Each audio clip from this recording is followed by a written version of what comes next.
This is not your NBC. This is the Black Star Still Rising program coming from CAN TV Channel 21 in Chicago. This has got to be the coldest day of my life. 6 above zero. 6 above zero. Lord, oh Lord, I got frozen going from the car to the studio. But anyway, we're here together in a very warm studio. Glad to be here with our guest. I'll be introducing Mike Roundtree in a minute and talking about some of the things that's going to be happening with the Black Star Project. We're so glad to have you here. It's important now. I'm going to be giving you some information that you're going to want to write down. So when you see me do this, you start writing down, all right? Because he's going to talk about some exciting things that are happening in Bronzeville, Chicago, that you're going to love to be a part of, and being a part of making things happen, and making things happen to you.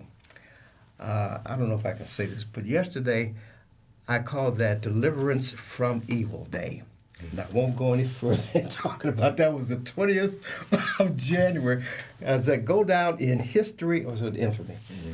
As deliver us from evil day. Amen. All right. But anyway, I got to give my shout-outs, because if I don't get these shout-outs in, it might happen. I mean, they might go on without me. You understand? So let me get the shout-outs. First of all, to Philip Jackson, our late founder of the Black Star Project. To Gloria Smith, the executive director of the Black Star Project and the successor to Phil Jackson, her brother. Can we go any further without our studio producers? That's Imani Payne and Rocio Santos. Raise your hands and holler at a guest so they'll see you. Folks on TV, you? Okay, very good. And I can't go any further without first acknowledging our station executive director, and that's Darius Hemmons. Darius, who has brought organizations like us here and making it very comfortable for us to get the word out into the community of what's happening in the community. And we're going to bring you some words, information about what's happening in Bronzeville, Chicago. Can't go any further without giving shout-outs to my associate producers. That's Dr. Mike, who is the associate producer for guest engagement, and Ellis Taylor, associate producer for the media engagement. I think I've hit all the folks that I need to hit, but I'm going to talk about them, talk some more, and acknowledge them a little later on. But right now, I'm going to, in a minute, give my special guest this encore performance, Michael Roundtree, who has been with us. He is the director of operations for Black Star Project. How many years have you been with Black Star now? You know, I just got a notification via LinkedIn. This is my 6th year with the organization. You've been that long? Yes. You've made an impression on the Black Star program, and every time I hear something very special about you from Gloria Smith, the executive director, and your colleagues, Cortez, and all the rest of the folks down at Black Star. Sure. But I'm excited about a program that I talked about a little bit last week, but we're going to get more detail today from Mike. And this is the NBA All-Star Game that Black Star Project students from their STEM program are going to be involved with, going to be engaged with, and are going to be in San Francisco on February 14th, I think, to the 16th. But you can correct me if I have to. It's that weekend. Of this year. So tell us about the program, what it does, and how it benefits them as students, not just folks watching sports. Sure.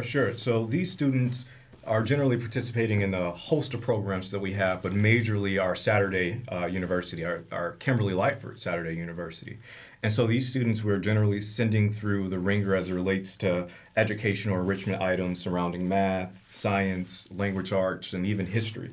Does that include the STEM program? Is that all part of it?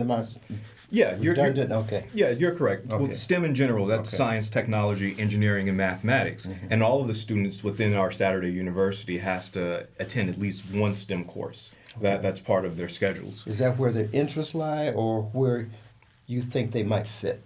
Which program do they go into? Yeah, so the idea is that all of our students need to have a baseline understanding of the maths and the sciences. And so no matter what track or what you're interested in, we have students that are interested in journalism, those that are interested in advocacy, those that are interested in engineering and computer science. All of them must go through the STEM courses, just like all of them must go through our history courses, so on and so That's forth. kind of like being Renaissance people, right? Exactly, Okay. exactly. Well, and it's a freedom school. It's made after the model that our forefathers have left us. If you Okay, will. okay. And Freedom School, that's such an important, give them an opportunity for critical thinking. That's right. That's what you're leaving them with. And that's what, as an organization, we're highlighting. You know, we have two different freedom schools. One, it's out in Maywood, and that is the Kimberly Lightford Saturday University, and that focuses primarily on students 5th grade through 8th grade. But we also have a Freedom School in a Bronzeville office. It's labeled the Philip Jackson Freedom School, and the students there are focused, K through 4th grade. Okay. And so from kindergarten to 4th grade, you got something for everybody. that's right. Okay. That's right. Tell us more. You've done this before, this journey to San Francisco that we'll talk about in a little depth. You've done this last year. You were at Indianapolis. Tell our guests, our viewing audience, a little bit about what happened there. So this program is hosted generally by Coach Q, our Brian McCoy. He is the founder of BDM Sports and Education. And so what he has done is seen the progress of these students and what they're doing here at the Black Star.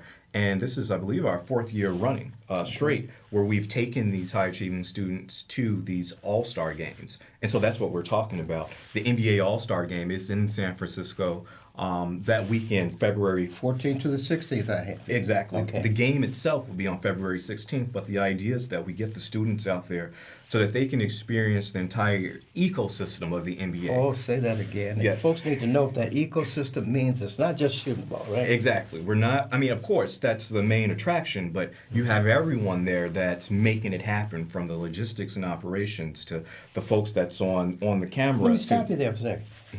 You talked about the logistics. This is something that students don't normally, or a person watching the game, don't have any sense of. Exactly. But it also can lead to career Oh, without a doubt. training. Talk about that aspect of what this is like. It's not just going to a good basketball game or watching a dunking contest. Yeah. Tell us a little bit about that. Well, it's about the exposure to the business of sports. I mean, just plain and simple. As we just stated, there is the logistics. I mean, there are the logistics. There are these other components to hosting an NBA conference or NBA All-Star game. And the students get to have conversations with the individuals that are doing these types of jobs, Okay. but also through the mentorship and the parents that go on these experiences as well, we're able to highlight and point these things out. So it's not just conversation's sake for the students or assignments in the business of sports, but they actually get to see it happen. I think one of the things that Cortez was telling me about, one of your other directors was telling me about how I used to, in the old days, I can know the batting averages, the run to the batting end for all the baseball players, and same thing in basketball. I knew who the leaders were.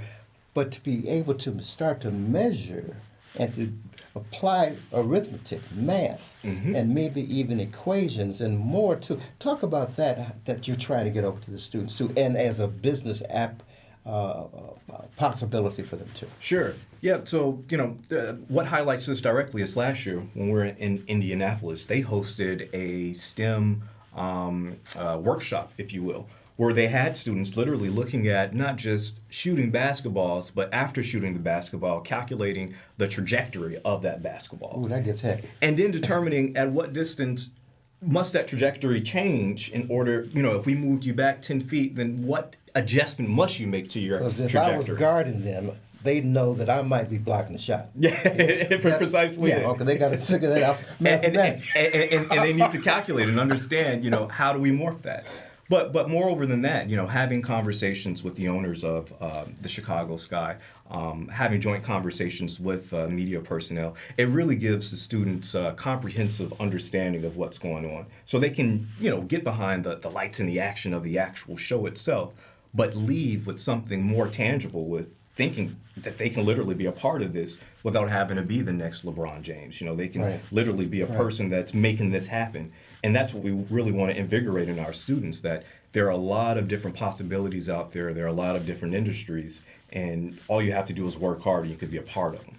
So they can start thinking about, can I make some money out of this? That's it. I may not have to get a degree in certain things, but there are things that I have aptitude for that fit into the sports world. And it's that fire that we want to light under all of our students, because, you know, I'm 5'7". There's no way. I thought you were a point guard. You are a point guard. Right? No way that I could have NBA aspirations growing up. You know, but you know, I have a degree in chemistry and mathematics, though. Okay. So to be able to do the statistics and the understanding behind the analytics of the game is something that's very straightforward. Okay, Bulls. You know, a shameless plug, right? A shameless plug. No, but that's what this program is about: exposing students, giving them that direct exposure to a world that perhaps is, I mean, it's unseen, that goes unseen. People believe directly that if they don't have the skills to compete on whatever respective court it is, that they just need to give it up. And the idea is that you don't have to, you know, and instead let's look at all of the myriad of other career paths that aid in making this a possibility.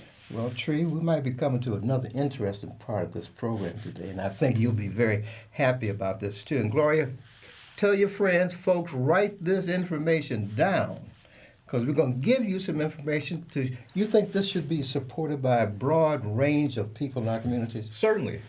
So I'm going to give a kind of a lead in to what I heard, how we in the community can send students to San Francisco for this experience. That's right. In fact, after I got the information about it last week, I started making some phone calls, telling people about it.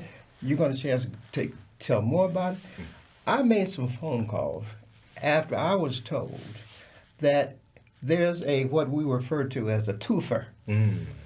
There's a twofer. For every Benjamin, you will send 2 students to San Francisco. Is right? Yeah. Is that right? Yeah. I told some people that I know. Let me see. Can you give me that? Give me that information. Okay. The studio staff, thanks for giving this. I told one of my Alpha brothers about this, and he told his wife. And what they did, Mike, they said, I'm going to be a part of this too. Can you see this? This is $100 Benjamin. One Benjamin will get 2 students from Paul King Jr.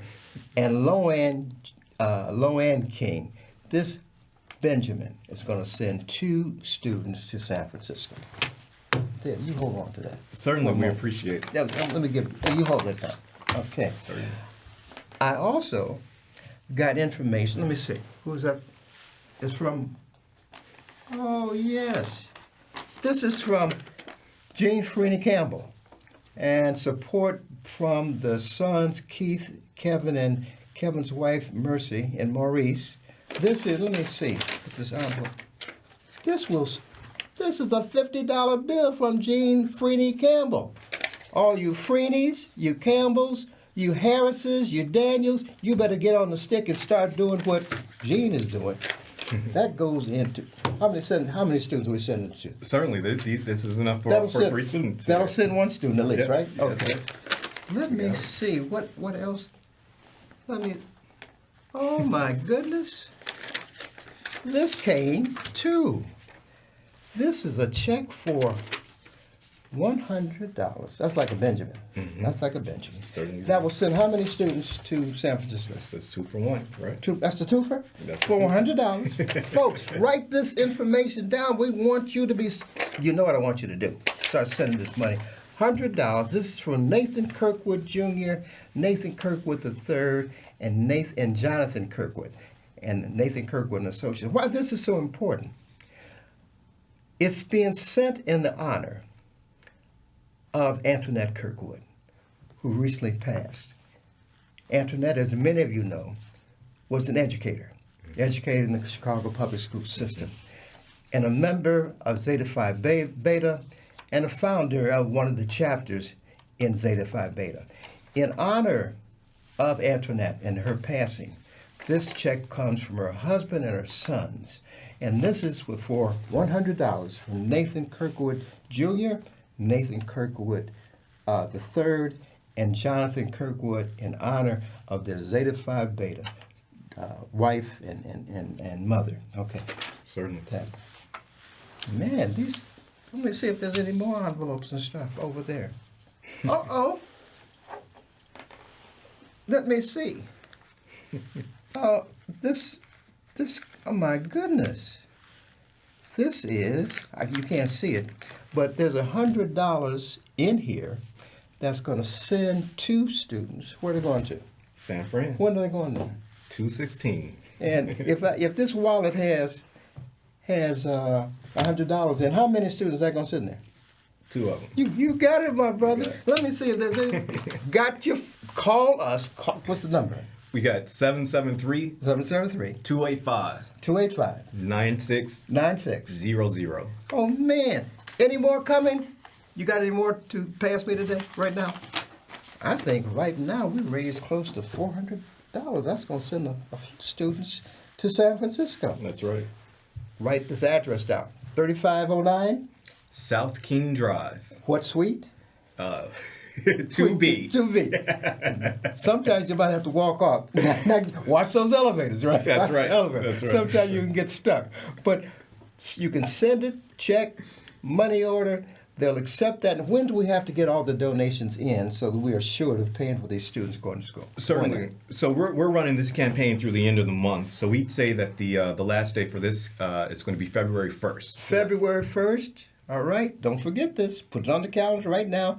Put the money aside. You're going to have a chance to send students to San Francisco for the experience of their life. What else do you want to tell us about that program? No, that's it. You know, it's a yearly program. We're doing this now for the NBA, and we'll certainly see you guys later this year when we send our students to the WNBA All-Star Game, as that's what we have consistently done over these last few years as an organization. So when you call that number, you're going to get asked for Coach Q, Brian McCoy, or you're going to ask for Michael here, Michael Roundtree, or anybody on the staff. They're going to help you and take that money in and get these students getting ready to go to San Francisco. That's right. And a shameless plug to our website, theblackstarproject.org. If you're not able to send in a check or to bring in a check or cash there directly, we have a link there. We're able to donate using our Network for Good model. And on that module, you have several options to choose where your dollars are going, even a custom option where you can type in. And so we recommend, if you're going to use our website and you want to donate specifically to the All-Star Game, that's what you'll type in, that your donation is earmarked for that. Now, even if you don't have the 50 or the Benjamin, if you send $25 in, we can use that for the water boy. But just as long as we get them there, all right? It doesn't have to be somebody 6'6" or 5'7" or 5'8" like you and me, right? That's but right. we're going to get them there with your help. Repeat that number again. So that number to Black Star is 773 773 285. 285 And I'll do 9600. 9600. That's right. Can't let you forget this. You folks at the Atlas Center, the folks at the Kroc Center, you've been watching this program. Now you have an opportunity to be a directly impactful force on the Bronzeville, the Chicago community. All right? Now, Michael, we've hit some of the high points. But I know there are other programs there's one that I know, Lil Bird told me, that Philip Jackson was very involved with and was the instigator and the initiative of it. Talk about the daddy-daughter dance. Certainly. Well, anyone that knows Philip Jackson knows that he really, really championed fathers being around. And in whatever capacity that meant. And so this Daddy-Daughters dance, it extends the duration of the Black Star Project. We've been around for over 30 years. And it's really a mode where we can come together and celebrate fathers. Okay. Right? Wait a minute. Something special for fathers? That's right. That's right. When I was That's not on Father's Day. right. But I used to get mad when I was a new father, and my kids would be out of school, and they never made any cards for me to put on the refrigerator. They would be in school for Mother's Day, but nothing's for Father's Day, and I would get bothered by that. But tell us about that initiative. What happens and where it's going to happen at? Certainly. So on February 22nd, from 2 p.m. to 6 p.m. at the Quarry, we will have this Father. Quarry's right on 79th, right off right off 75th Street. No, 79th. 79th? 79th. Okay. No, you're right. No, you're right. Okay. 75th Street. Okay, yeah. Okay. What's the Northwest Street? I don't know the Northwest Street. I'm going to come up with I have it. But I have the address that's 2423 East 75th Street. Okay. You know, that's what I have for the Quarry. And again, You go down to 75th Street, you'll run into it. You're gonna run into it. Free. Now tell us, what kind of program is it? How much you have to pay to get into this? this is a free program. It's open to the public. Like FREE? That's right. All that we ask is that you register. And so you can find this form on our website, theblackstarproject.org. And so there's a registration that's required, and that's it. And again, the goal here is really just to celebrate fathers and to provide a safe space for fathers and their daughters. That's the goal of this dance. And there will be a host of other fatherhood initiatives that we're running at the organization this year. Mm-hmm. We're partnering with the Illinois Fatherhood Initiative. I want to tell you, I'm glad you reminded me of that. Go and tell us about that. Sure. The Illinois what? The Illinois Fatherhood Initiative. Scott Marcotte, he's the leader there. And they have individuals K through 12 writing essays to their fathers. Mm-hmm. And now this is an application that's open. Mostly schools participate, but the Black Star Project will be participating this year. And we'll have students across our 5 programs write letters to their fathers. There is a citywide deadline of March 19th. But we welcome individuals to reach out to us and reach out to IFI or the Illinois Fatherhood Initiative to learn more. On their website directly, the IllinoisFatherhoodInitiatives.org, they have a platform for you to read more about these essays. They've been around just as long as the Black Star Project, mm-hmm. 25 plus years, in the sense that more of the history and understanding of why this is important. David Hurst is their founder. It's explaining what he saw in the community to really bring this out. Again, this goes hand in hand with Philip's highlighting and championing of fathers in the community. So right alongside, we'll be offering these 2 fatherhood initiatives here in Q1 of this year. And what a lot of people don't know, that one of the benefits of attending this father-daughter dance is that Gloria Smith teaches stepping because she learned stepping from her brother Philip. Mm-hmm. It might have been bobbing then, but I think she learned stepping. But Gloria will be there to teach any of the fathers who can't step how to step. Well, that is certainly a highlight alongside all of the resources that are there by way of community for not just the fathers, mm-hmm. but those aspiring fathers, as well as those other community members that choose to register and attend. It really will be a great event. So you'll actually be doing some of the stepping and the mambo things for the other. Well, in heart, perhaps I'll be watching. That's what I'll be doing. Okay, you'll be commiserating with them. Folks will be commiserating with you. There we go. But I'm so excited about the programs, the things that you've brought to us. But there's so more. This is an opportunity for you folks who watch us on a regular basis. We're very interested in volunteerism. There's so many things that can be done by the average person, things that happen over the program year of the Black Star Project, that we're looking for you to come down and see. And what's the phone number again? 773-285-9600. 9600. What hours can they call? Because somebody's going to call you back. Certainly. They can call it at any hour because we have a voicemail system. However, we're generally in the office, from 10 a.m. to around 3 p.m. We have programs that run in the office, certainly on Fridays.